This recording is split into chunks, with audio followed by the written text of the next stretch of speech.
Bonjour à toutes et à tous. Alors cette séquence vidéo est dédiée à la dernière partie du cours sur les diagrammes binaires liquides solides. C'est d'ailleurs la dernière partie du thème thermodynamique, donc de l'approche thermodynamique des diagrammes d'état. Alors, je vous rappelle que pour la première partie de ce cours, nous avions parlé, nous avons montré l'allure et nous avons fait la lecture des diagrammes binaires liquide-solide dans le cas de la miscibilité totale et dans le cas de la miscibilité nulle. Et bien sûr, nous avons vu le cas particulier des liquides solides, c'est-à-dire l'apparition de deux types de paliers, un palier eutectique et un palier péritectique. Nous allons y revenir ici aussi, puisque maintenant nous allons passer au cas de la miscibilité partielle à l'état solide. Alors, regardez ce type d'allure, de diagramme. Vous reconnaissez un petit peu l'allure pour les diagrammes binaires liquide-vapeur. Donc, vous voyez ici la courbe de miscibilité solide-solide, cette fois-ci, c'est-à-dire elle va séparer la zone monophasique solide d'une zone biphasique solide.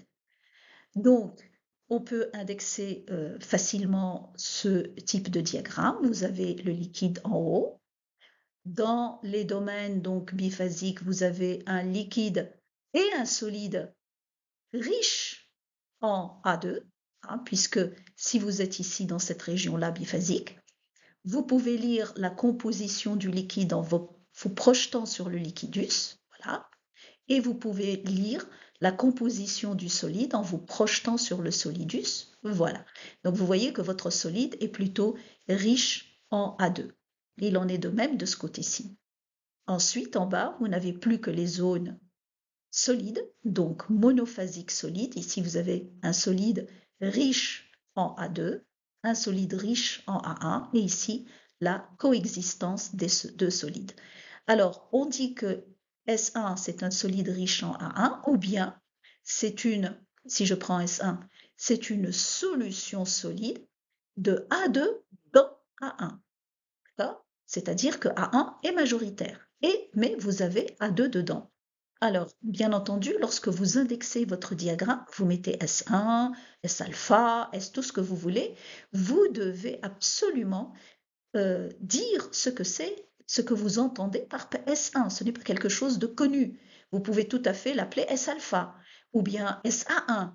Vous devez absolument dire ce que vous entendez par S, A1 ou alpha ou ce que vous voulez. Donc vous dites, soit c'est une solution riche en A1, attention, elle n'est pas pure, mais elle est riche, c'est-à-dire qu'elle contient A2, ou bien vous parlez de solution solide qui est le solvant, qui est le majoritaire, c'est A1, donc une solution solide de A2 dans A1.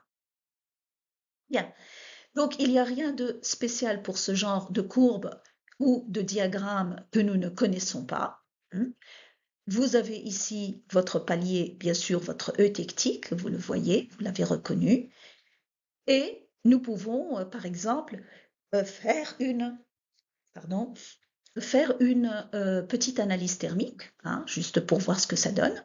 Alors on y va, vous avez un liquide qui refroidit jusque-là, et qu'est-ce que vous avez là? Bien sûr, vous avez l'apparition des premiers cristaux de S2, ici. Puis, d'ici, de cette température à cette température, vous avez les deux phases, liquide et S2, jusqu'à ce que vous entriez dans le palier eutectique, pardon. Vous avez un palier sur le diagramme, vous devez avoir un palier sur l'analyse thermique. Donc nous entrons dans le domaine triphasique, vous aviez un liquide et S2, vous devez faire apparaître la troisième phase, qui est la deuxième phase solide, donc il s'agit bien sûr de S1. Donc on voit apparaître S1, puis vous mettez votre palier eutectique, nous sommes d'accord que l'équilibre eutectique s'écrit liquide en équilibre avec deux solides. Vous voyez ici que j'ai ajouté par rapport à ce que j'avais mis dans la première séance, mais on pouvait tout à fait le faire, et d'ailleurs je vous conseille de le faire, de mettre en indice E pour eutectique. Pourquoi? Parce que je vous rappelle que sur le palier eutectique, vous avez 3 phases. Parmi ces phases, il y a la phase liquide. Si vous voulez connaître la composition de la phase liquide, qu'est-ce que vous faites? Vous devez vous projeter sur le liquidus. Donc, voilà le point représentatif du liquide. C'est le point eutectique. Donc, la composition du liquide, c'est la composition du point eutectique. C'est pourquoi, très souvent, on écrit L indice E, juste pour indiquer que ce liquide, il a la composition de l'eutectique. Et si je continue avec ces phases, les deux autres solides, quelle est leur composition? Vous vous projetez où ça? Vous vous projetez sur les courbes qui représentent la composition des solides. Donc à gauche, vous êtes là sur le solidus et la courbe de miscibilité. Voici la composition de votre solide S2. Et sur votre droite, vous avez la composition de votre solide S1. D'accord? Ensuite, on quitte le palier péritectique lorsque l'une des phases disparaît. Vous en aviez 3.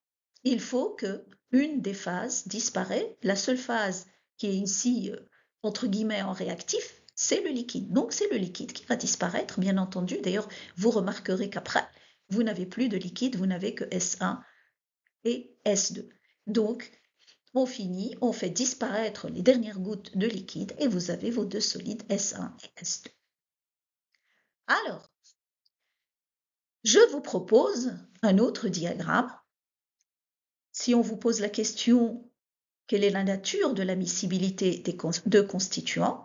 Bien sûr, vous allez répondre que la miscibilité est partielle, puisque vous voyez ici une courbe de miscibilité. Alors, nous allons indexer, comme toujours, votre repère, c'est la phase liquide. Elle est unique, elle est en haut, donc vous la mettez, bien sûr. En bas, vous allez avoir le liquidus, bien sûr, la première courbe que vous rencontrez. Vous remarquerez que ce liquidus, il a ici changé de courbure.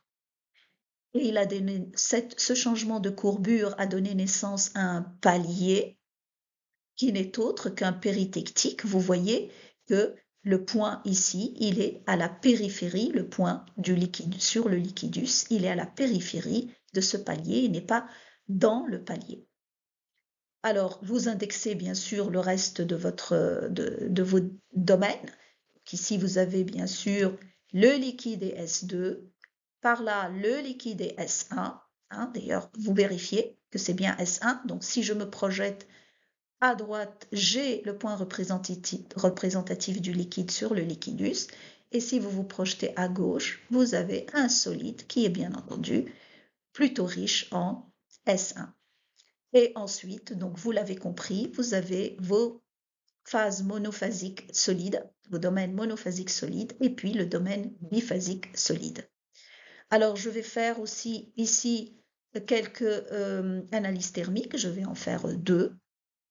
Donc, l'une qui passe ici par le péritectique. Alors, qu'est-ce que ça vous donne? C'est un liquide qui refroidit jusqu'à l'apparition du premier solide S2.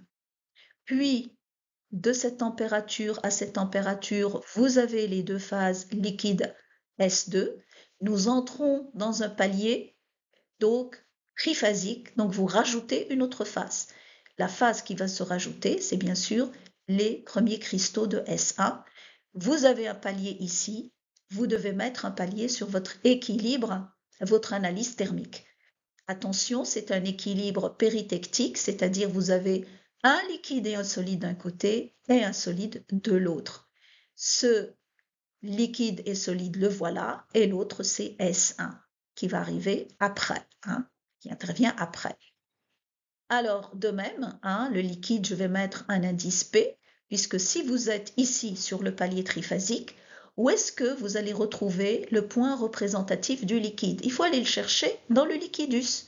Donc, vous devez aller à droite, vous vous projetez à droite sur le liquidus. Le voilà. Ça, c'est le point représentatif du liquide dans le domaine triphasique. Et il a la composition du péritectique. C'est pour ça qu'on indique L indice P. Et ensuite, les deux solides, où ils sont? Eh bien, à gauche, voici le solide. Vous devez vous projeter sur le solidus ou la courbe de miscibilité pour trouver les solides. Et là, vous les avez toutes les deux. vous avez la composition de S2 et vous vous projetez à droite à la recherche du solidus et ou de la courbe de miscibilité pour trouver S1, bien entendu. Alors, quand nous quittons le palier, il y a une phase qui a disparu. Laquelle? Vous regardez ce que vous avez après, vous avez deux solides, donc évidemment, c'est le liquide qui a disparu. Donc, vous faites disparaître votre liquide et vous n'avez plus à la fin que vos deux phases, S1 et S2. Je vous propose un autre refroidissement à faire et ce refroidissement-là, il est intéressant parce qu'il va passer par plusieurs courbes. Alors bon, je tiens à vous dire que dans le cours, je fais toujours un refroidissement parce que c'est plus pédagogique, on va dire, parce qu'on part d'une seule phase et on refroidit, donc c'est facile. Attention, bien sûr, on peut vous donner un chauffage. Si vous avez un problème pour le chauffage, eh bien, procédez au refroidissement pour savoir ce que vous avez, et après, bien sûr, vous comprendrez ce que vous avez pour le chauffage. Alors, une autre chose à laquelle vous devez faire attention quand vous faites une analyse thermique, comptez le nombre de segments et le nombre de paliers que vous devez avoir ici. Ici, combien je dois avoir de segments? J'en ai un ici, deux ici, trois ici, quatre ici et cinq ici. J'ai 5 segments et paliers. Je dois voir 5 segments et un palier. On y va? Vous avez le liquide qui refroidit, ça c'est le premier segment, jusqu'à l'apparition des premiers cristaux qui ne sont rien d'autre que S2.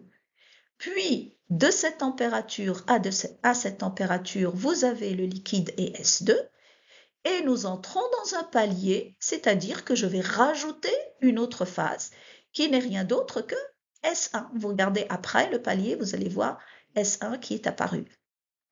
Et vous faites votre palier, là. Donc, c'est un palier péritectique, donc liquide plus S2, qui donne S1, bien entendu.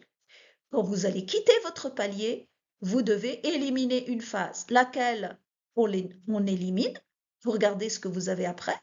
Hein, vous avez le liquide et S1. Donc, ce n'est pas le liquide qui va disparaître, c'est S2 qui disparaît, contrairement à l'autre analyse thermique que nous avions faite ici.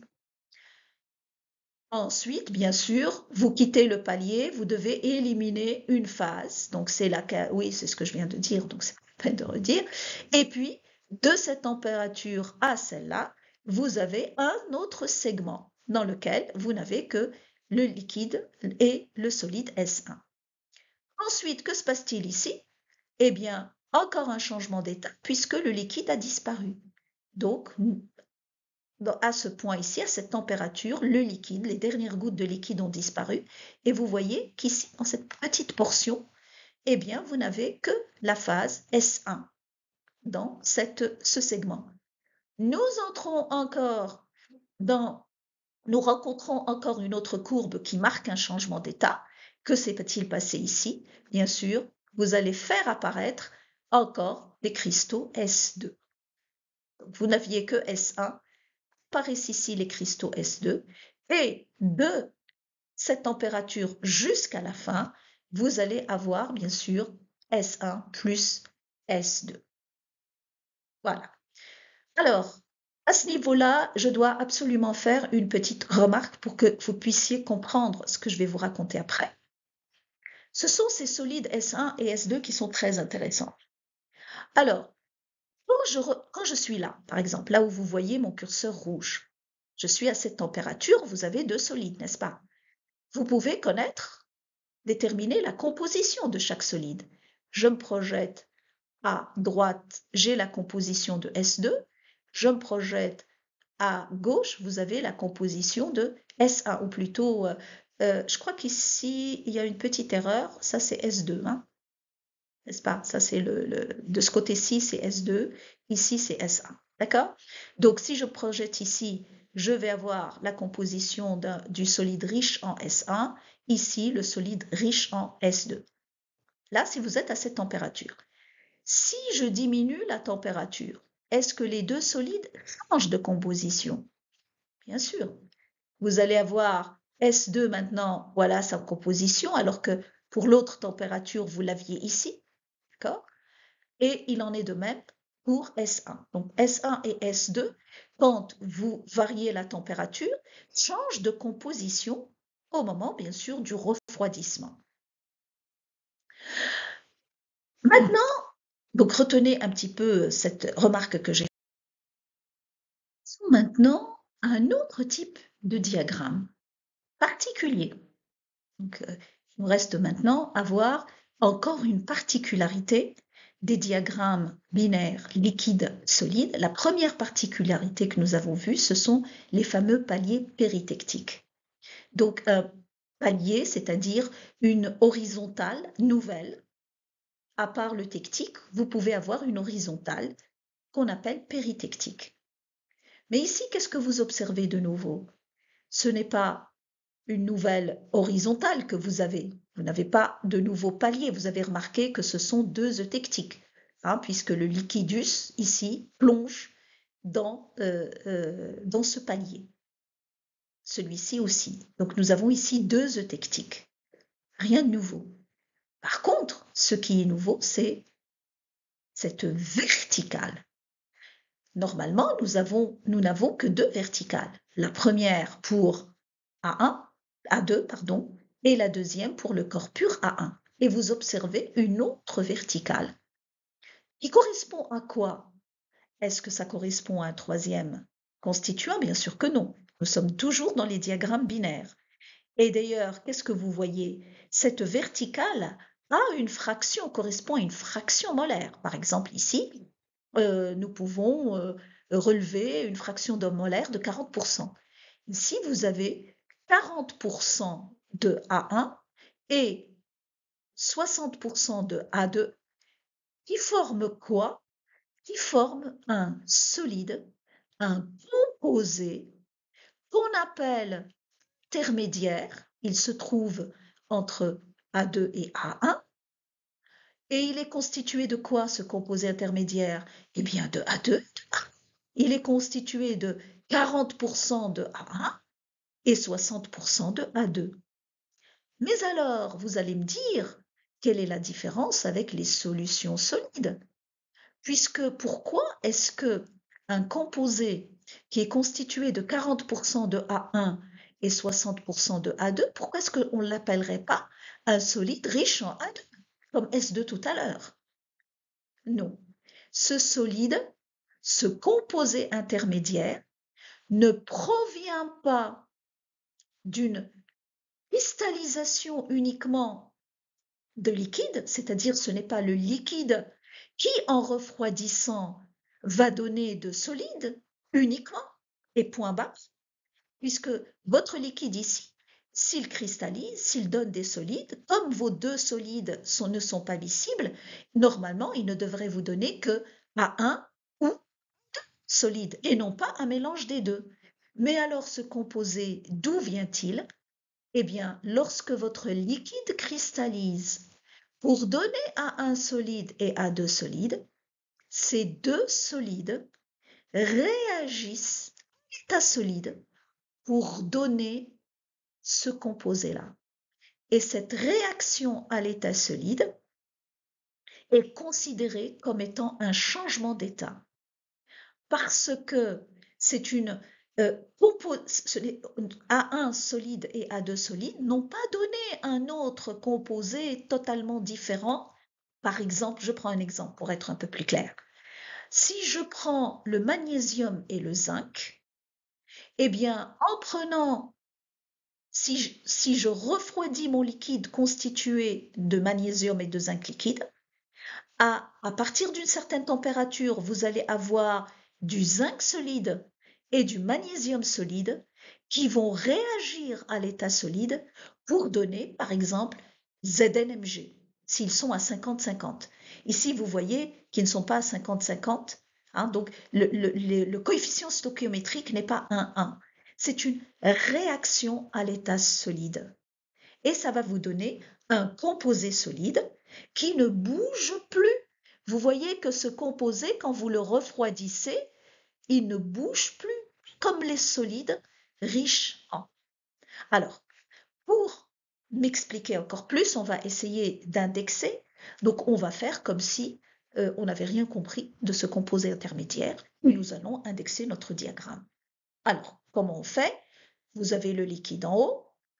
Tout de suite après, vous avez le liquidus. Sous le liquidus, vous avez des domaines biphasiques. Parmi les phases, il y a le liquide. Donc, liquide plus solide, liquide plus solide, liquide plus solide, liquide plus solide. Le but du jeu maintenant, c'est de savoir de quel solide on parle. Alors, si je suis là, liquide, bien sûr, puisque vous vous projetez sur le liquidus, vous trouvez le liquide. Vous vous projetez de l'autre côté pour chercher votre solide et vous avez le solide riche en 1. Donc, c'est bon pour ceci. De ce côté-ci, c'est la même chose. Vous allez avoir un solide riche en A2. Donc, je vais, voilà, le solide riche en A2, un solide riche en A1. Maintenant, si vous êtes dans ce domaine biphasique, vous vous projetez à droite, vous êtes sur le liquidus, ça, c'est la composition du liquide. Je me projette de l'autre côté et je me trouve sur la verticale de ce composé intermédiaire. Je peux ne pas écrire ce S pour ce composé parce qu'il n'existe qu'à l'état solide. Son origine, c'est une réaction à l'état solide de nos deux constituants. Et comme toutes les réactions, avec un coefficient, des coefficients stoichiométriques bien connus, que nous verrons ça en TD. Nous pourrons déterminer la formule chimique des composés, nous le verrons en TD. Donc, je reviens à mes domaines. Vous l'avez compris, j'ai ici un liquide et ce fameux composé intermédiaire. Ici, le liquide et le composé intermédiaire. Ensuite, il ne reste plus que les domaines biphasiques des solides. Donc, si vous êtes là, le premier solide, c'est notre composé intermédiaire. Le deuxième, c'est A2 solide. Il en est de même de ce côté-ci. Donc, regardez la différence avec un composé, une solution riche. Lorsque on refroidit un mélange, on refroidit un mélange dans lequel il y a CS, je vais prendre ce domaine, il est plus grand. Donc, si je refroidis ici, si je m'arrête là, la composition du liquide, la voilà, et la composition de mon solide, c'est CS. Je diminue la température, vous voyez que la composition du liquide varie, mais la composition de CS ne bouge plus. Vous voyez la différence avec les solutions solides? Les solutions solides n'ont pas la même composition selon la température, alors que ce composé intermédiaire garde toujours la même composition. Donc, pour récapituler, qu'est-ce que nous allons dire? Bon, vous avez les deux eutectiques, nous sommes d'accord? Pour les paliers, rien de nouveau, liquide en équilibre avec, bien sûr, les deux solides, liquide en équilibre avec les deux solides que vous avez, c'est-à-dire CS et A2S ici, et CS et A1S ici. Et marqué pour le liquide que sa composition, pour celui-là, bien sûr, c'est la composition de l'eutectique 2, et pour celui-là, c'est la composition de l'eutectique 1. Ainsi donc, un composé intermédiaire provient d'une réaction à l'état solide qui est considérée comme un changement d'état. Parce que cette réaction, c'est par exemple N mol de A1S plus M mol de A2S va vous donner A1N, A2M solide. C'est ce qu'on appelle le composé intermédiaire. Alors que A1 et A2 ne sont pas miscibles. C'est-à-dire que quand vous avez le liquide et que vous refroidissez, vous n'obtenez pas un solide. Vous obtenez A1 solide et A2 solide, chacun pour soi, parce qu'ils ne sont pas miscibles. Mais pour certaines températures et pour certaines, bien sûr, des coefficients stoichiométriques bien déterminés, ces deux solides réagissent pour donner le composé intermédiaire.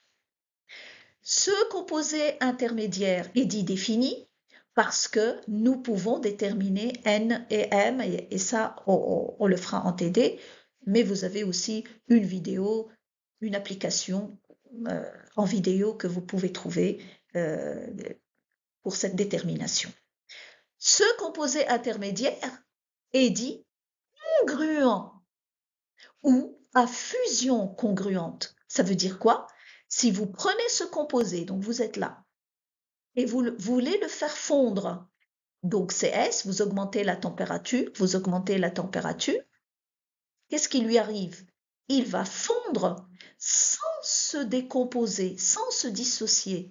Parce que n'oubliez pas que ce composé intermédiaire provient de deux solides.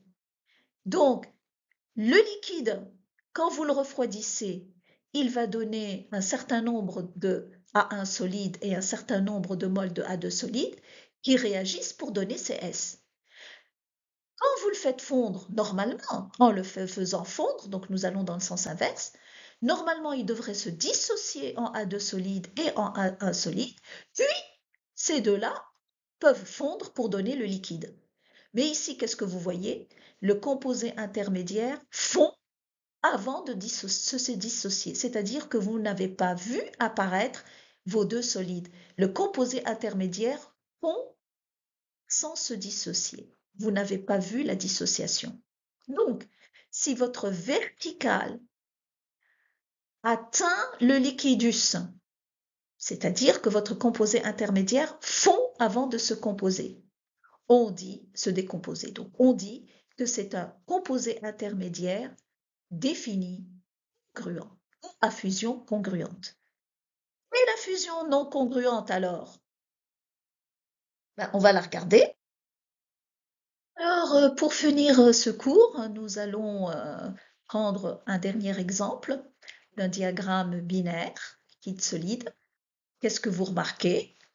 Eh bien, vous remarquez bien sûr la présence encore d'une verticale, donc d'un composé intermédiaire. On indexe tranquillement, nous avons le liquide, en bas il y a le liquidus, ici vous avez une vague, hein, donc péritectique. Ici, nous avons un point plongeant, nous avons un eutectique. Donc l'eutectique, comme on l'a dit, il est toujours à l'intérieur de son palier, alors que le péritectique, il est à la périphérie de son palier, à droite ou à gauche. Donc ici, il est à gauche. En dessous du liquidus, vous avez toujours un liquide plus une phase solide. Donc, vous vous projetez pour savoir de qui il s'agit. Bien sûr, vous avez A2S, un S, le composé intermédiaire. Donc, vous êtes d'accord? Vous avez un liquide, de l'autre côté, c'est A2S, donc A2 solide. Ici, un liquide, vous vous projetez de l'autre côté, vous tombez sur la verticale du composé intermédiaire. Ici, je me projette à gauche, je suis sur le liquidus, donc c'est un liquide, plus je me projette de l'autre côté, je tombe sur la verticale du corps pur A1S. Et bien entendu, ce qui vous reste, ce sont les phases solides, donc composés intermédiaires à droite avec A2S, composé intermédiaire à gauche et un S à droite. Donc, bien sûr, vous l'avez compris, les indexations deviennent faciles une fois qu'on a compris tout ça. Quelle est la différence avec tout à l'heure? Le composé intermédiaire défini, puisque vous voyez bien sa composition ici, par exemple 20%, il est constitué de 20% de A1S et 80% de A2S. Il est à fusion, si je veux le faire fondre, il n'atteint pas le liquidus, il n'a pas totalement fondu, il s'est décomposé, puisque d'où vient A2S, c'est le produit de sa décomposition. N'oubliez pas que CS est constitué de N mol de A2S et M mol de A1S. Donc si vous ne voyez pas apparaître ce A2S, c'est parce qu'il s'est décomposé avant de fondre totalement. D'accord? Donc il est à fusion non congruente. Donc c'est très simple, si votre verticale n'atteint pas le liquidus, c'est un composé intermédiaire défini non congruent. Alors, une dernière analyse thermique pour la route. Qu'est-ce qu'on a pour cette analyse thermique? Il faut avoir un segment, deux segments, trois segments, quatre segments. Et combien de paliers? Deux paliers. Je dois voir ici 4 segments et 2 paliers. On y va. Vous avez le segment du liquide qui refroidit, puis À partir de là, je vois apparaître les premiers cristaux de solide qui sont A2S, bien entendu. Voilà. De cette température au palier péritectique, vous avez le liquide et A2S. J'entre dans un palier, je rajoute une phase, puisque ce sont des paliers triphasiques. Quelle est la phase que je dois rajouter? Vous aviez liquide et A2S, après j'ai liquide et C. Donc la deuxième phase solide que je dois ajouter, c'est les premiers cristaux de C. Vous avez un palier, vous vous arrêtez, puisque vous avez rajouté, vous avez 3 phases, et c'est un palier péritectique, attention. Donc, c'est un liquide plus solide que vous aviez, qui va donner votre deuxième solide CS. Je quitte le palier, j'élimine une phase. Laquelle j'élimine? Est-ce que c'est le liquide ou A2S? Ben, regardez votre diagramme. Ce n'est pas le liquide, puisqu'il est toujours présent. Donc, c'est A2S qui disparaît. Vous faites disparaître A2S. Il ne vous reste plus que le liquide et c'est le composé intermédiaire de cette température à l'autre température. J'entre dans le palier eutectique, je rajoute une phase solide. Qui est-elle? Bien sûr, c'est A1S. J'ai un palier eutectique, j'ai un palier dans l'analyse thermique. Et pour l'eutectique, bien sûr, on va écrire le liquide qui est en équilibre avec les deux phases. Je quitte le palier en éliminant une phase, et ben la seule, hein, c'est le liquide qui disparaît, pour ne laisser que les solides CS et A1S. Donc, voilà, vous avez tout ce qu'il vous faut pour traiter vos exercices de diagramme binaire, liquide, solide, normalement sans problème. Au revoir.